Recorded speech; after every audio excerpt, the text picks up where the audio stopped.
Kung may chance kang makausap ang mas batang version ng sarili mo, ano ang unang payo mo sa pera? Sandali lang, huwag ka munang mag-skip. Dahil kung ikaw ay isang millennial o Gen Z na nagtatrabaho, nag-iipon o nalilito pa rin sa pera, para sa iyo ang video na ito. I-like mo na ang video kung minsan mo nang naisip, sana mas maaga ko itong nalaman.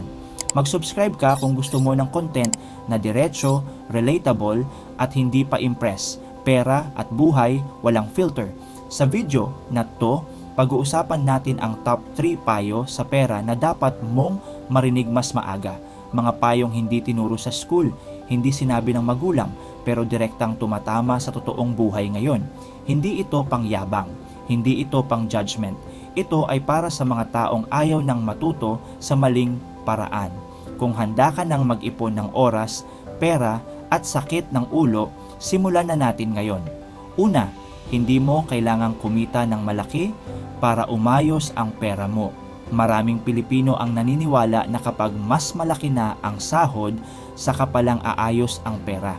Na kapag dumating na ang promotion, ang bagong trabaho o ang mas mataas na kita, doon pa lang magkakaroon ng ipon at ginhawa. Pero sa totoong buhay, bihirang mangyari iyon. Dahil ang pera ay sumusunod sa ugali, hindi sa laki ng kita. Ang ugali ay ang araw-araw na desisyon kung paano mo ginagastos, iniipon o binabaliwala ang pera. Kapag magulo ang pera mo noong maliit pa ang kinikita mo, mas magulo ito kapag lumaki ang sahod. Mas malaki lang ang numbers, mas mahal lang ang pagkakamali. May tawag dito sa finance, lifestyle inflation. Ang lifestyle inflation ay ang pagtaas ng gastos kasabay ng pagtaas ng kita. Mas mahal na pagkain, mas bagong gamit, mas madalas na luho.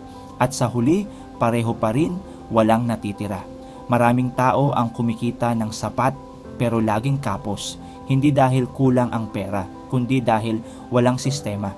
Ang budget ay simpleng plano kung saan pupunta ang bawat piso bago pa man ito gastusin. Hindi ito pangkuripot, ito ay pangkontrol. Kapag may budget, ikaw ang may hawak ng pera. Kapag wala, ang pera ang may hawak sa'yo. Kaya ang unang dapat ayusin ay hindi sahod, kundi disiplina. Kahit maliit ang kita, kapag marunong kang magtabi, magplano at umiwas sa hindi kailangan, unti-unti kang gumagaan. At kapag dumating ang araw na lumaki ang sahod mo, handa ka na. Dahil ang pera ay hindi inaayos ng malaking kita, inaayos ito ng tamang pag-iisip. Ikalawa, ang utang ay hindi extra pera. Kapag may dumating na utang, parang may dagdag sa wallet, parang may pambili, parang may solusyon. Pero ang totoo, hindi extra pera ang utang. Ang utang ay perang hiniram mula sa hinaharap mo. Ginagamit mo ngayon, pero babayaran mo later kasama ang interest, ang dagdag bayad dahil hindi agad iyo ang pera. Dito madalas nagkakamali ang marami. Kapag nasanay ang isip na may utang na pwedeng takbuhan, nawawala ang disiplina sa paghihintay at pag-iipon.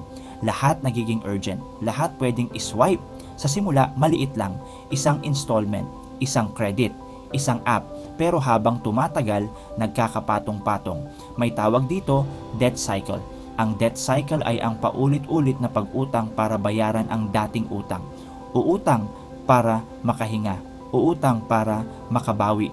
At sa cycle na yon, hindi ikaw ang may control, ang utang na. Hindi lahat ng utang ay masama.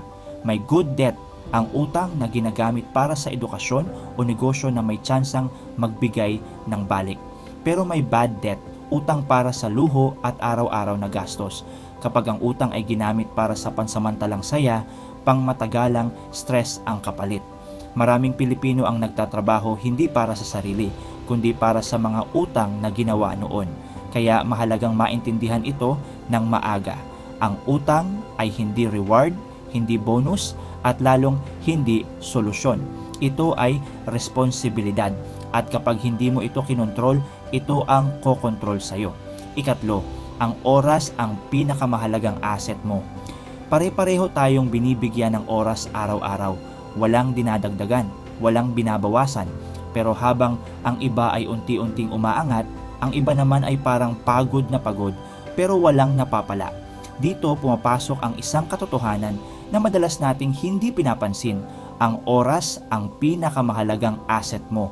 Ang asset ay anumang bagay na may halaga at kayang magbigay ng balik sa paglipas ng panahon.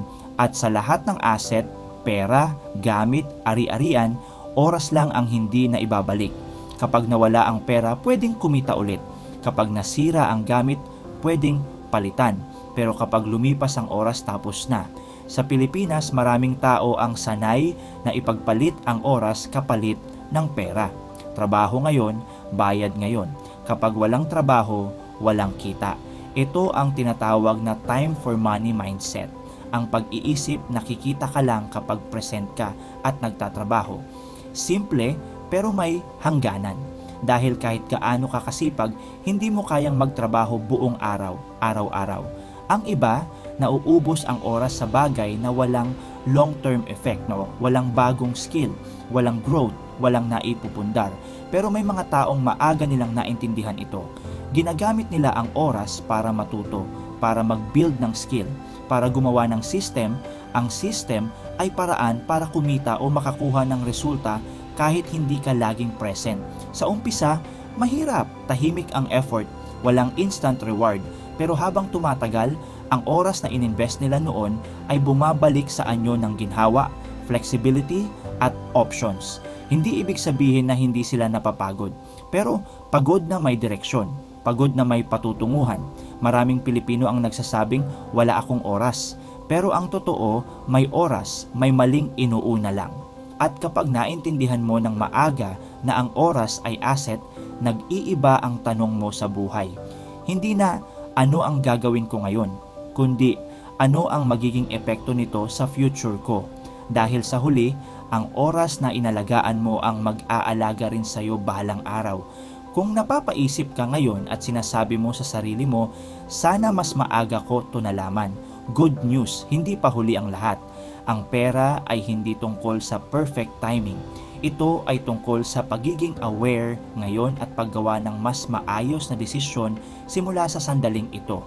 I-like mo ang video na to kung may kahit isang payo dito na tumama sa'yo. Mag-subscribe ka kung gusto mo ng content na pang millennial at Gen Z. Totoo, diretso at walang pa-impress. Tandaan mo ito, hindi mo kailangang bumalik sa nakaraan para umayos ang future mo. Kailangan mo lang baguhin kung paano ka mag-iisip ngayon. Kung ready ka ng mas maagang umangat kaysa sa iba, kita-kits tayo sa susunod na video.